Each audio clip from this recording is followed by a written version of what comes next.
So let's start. IAS बनने का पहला स्टेप कोई मुझे बताना चाहेगा कि वो पहला स्टेप क्या है? आप लोगों से क्वेश्चन मैं पूछ रहा हूं, आप लोगों से जानने की कोशिश कर रहा हूं। What is the first step? Welcome all, आप सभी का बहुत बहुत स्वागत है।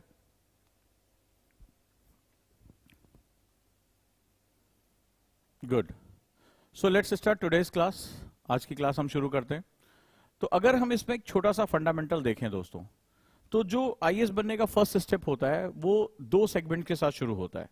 जैसा कि आप लोग जानते भी होंगे कि हम जब तैयारी शुरू करते हैं सिविल सर्विसेज की, तो आईएएस की तैयारी में हमें कुछ चीजों का बड़ा ध्यान रखना पड़ता है। जैसे सबसे पहली जो शुरुआत होती है वो होती है सिलेबस एनालिसिस से। Start with syllabus analysis.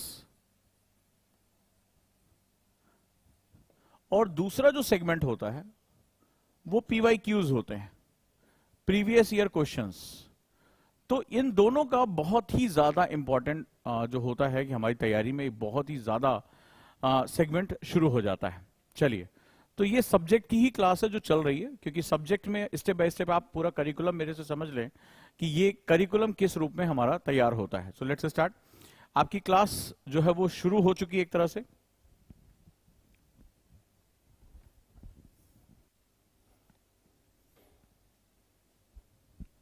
Voice problem क्या आ रही है?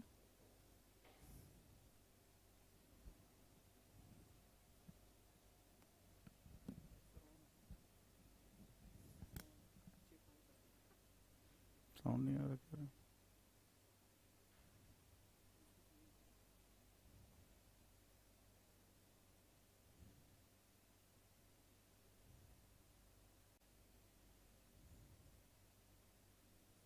ऑडिबल नहीं है, चेक करो। सो लेट्स स्टार्ट, इसको शुरू करते हैं हम लोग।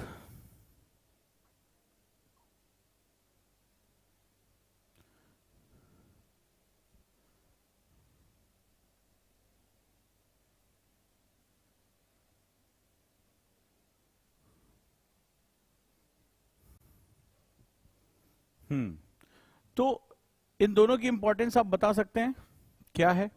ये दोनों चीजें इतनी इंपॉर्टेंट क्यों हैं, कैसे हैं?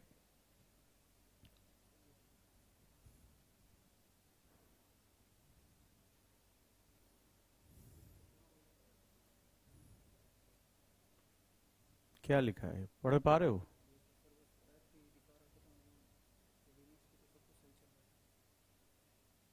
फोन करो ना, तुमने टेस्टिंग नहीं की थी?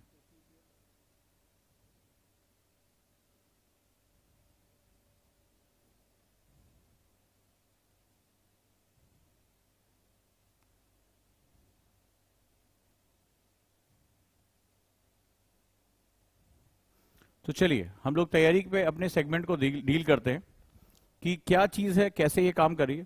तो सिलेबस एनालिसिस पर हम लोग बहुत बार बात कर चुके हैं। सिलेबस एनालिसिस क्या होता है, कैसे काम करता है। अब हम लोग जो बात करने जा रहे हैं वो पीवाईक्यूज पे बात करने जा रहे हैं, प्रीवियस ईयर क्वेश्चन एनालिसिस। तो सिलेबस एनालिसिस जो होता है ये बताता है कि हमारी रेंज कहां तक है, हमें क्या चीज यूपीएससी से चाहिए और हम इसको कैसे डील करते हैं। पीवाईक्यूज हमें बताता है एक्चुअली में डायरेक्शन क्या है, ठीक है, हमें किस तरह से किस चीज में क्या चीज पढ़नी है। तो आप ये बहुत अच्छी तरह जानते हो कि हमारे साथ एक बहुत बड़ी जो है सेगमेंट एक प्रॉब्लम आती है कि यूपीएससी का सिलेबस बहुत वास्ट है, बहुत ज्यादा बड़ा है। अब हमें ये चीज पता होना चाहिए कि हमारे पास जो है वो क्या चीज है, टाइम लिमिटेड है। क्या चीज है?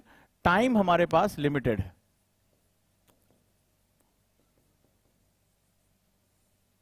अब लिमिटेड टाइम में हमें अपने इनफाइनाइट रिसोर्सेज को इस्तेमाल करना है। अगर देखा जाए तो इतने ज्यादा हमारे पास रिसोर्सेज हैं कि इनको इनफाइनाइट की संज्ञा दे दी जाती है।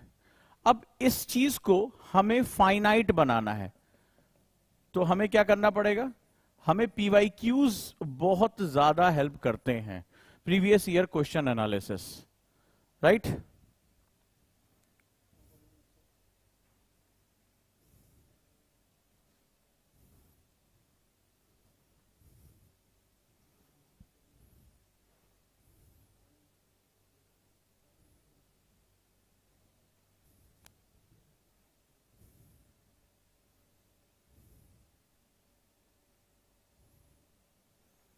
तो चलिए अब हम लोग आज इसी के बारे में बात करने जा रहे हैं। अब सबसे पहले हमारा स्टेप 1 शुरू होता है। स्टेप 1 से हम अपना काम शुरू करेंगे। एक एक करके हम थोड़ा सा आगे बढ़ते हैं।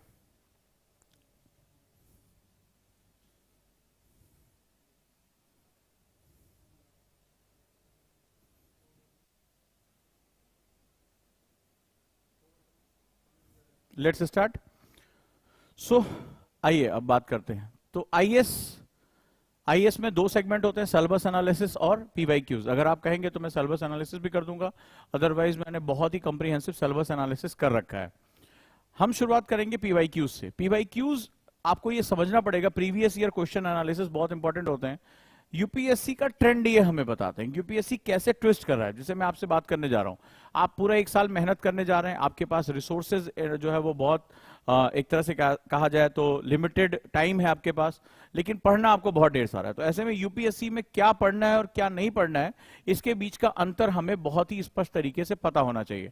सो हम लोग अब उसी चीज के बारे में बात करने जा रहे हैं, राइट, कि हम इस चीज को कैसे जो है वो मैनेज कर सकते हैं, कैसे इसको देख सकते हैं और कैसे जो है वो चीजों को जान सकते हैं। तो लेट्स स्टार्ट। हम जब इसकी स्टार्टिंग करेंगे तो अभी आप लोगों के लिए मैंने एक बहुत इंपॉर्टेंट प्रपोजल दिया है, जो कि कॉन्सेप्टर में मैं शुरू करूंगा। एस जयशंकर, आज आपकी डेट में आपको पता होगा, एस जयशंकर साहब हमारे फॉरेन मिनिस्टर हैं, हमारे विदेश मंत्री हैं, और इस पर्टिकुलर कंडीशन में आपने देखा होगा कि आज वो इंडिया को बहुत ही बड़े लेवल पे रिप्रेजेंट कर रहे हैं। कौन कौन एस जयशंकर का फैन है, मुझे सबसे पहले बताए कि एस जयशंकर साहब के फैन कौन, उनके जो बोलने का स्टाइल है, वेस्टर्न को जो उन्होंने पश्चिम में जाके धोके मारा है, और हर बात पे ऐसा जवाब उनके पास तैयार होता है कि लोग फील करते हैं हाँ यार, ये इंसान के पास तो सभी चीजों के अकाट्य जो है प्रमाण है, और जबरदस्त तरीके से विपक्ष को उनकी बातों में ही फंसा के और वेस्टर्न को एक उसकी औकात दिखाते हुए अपनी बात को तर्क के साथ करना, वेस्टर्न मीडिया का जो नैरेटिव है उसको ध्वस्त कर देना। और एक बहुत समय बाद एक ऐसा फॉरेन मिनिस्टर आया जो हर समय चर्चा में रहता है, वो हर समय इंडिया के बारे में बात करता है, वो हर समय चीजों को बहुत लाइमलाइट करके रखता है और बहुत ही विरोधी स्वभाव के लोगों को भी एक साथ जोड़ने की कोशिश करता है। सो चलिए हम लोग बात करते हैं।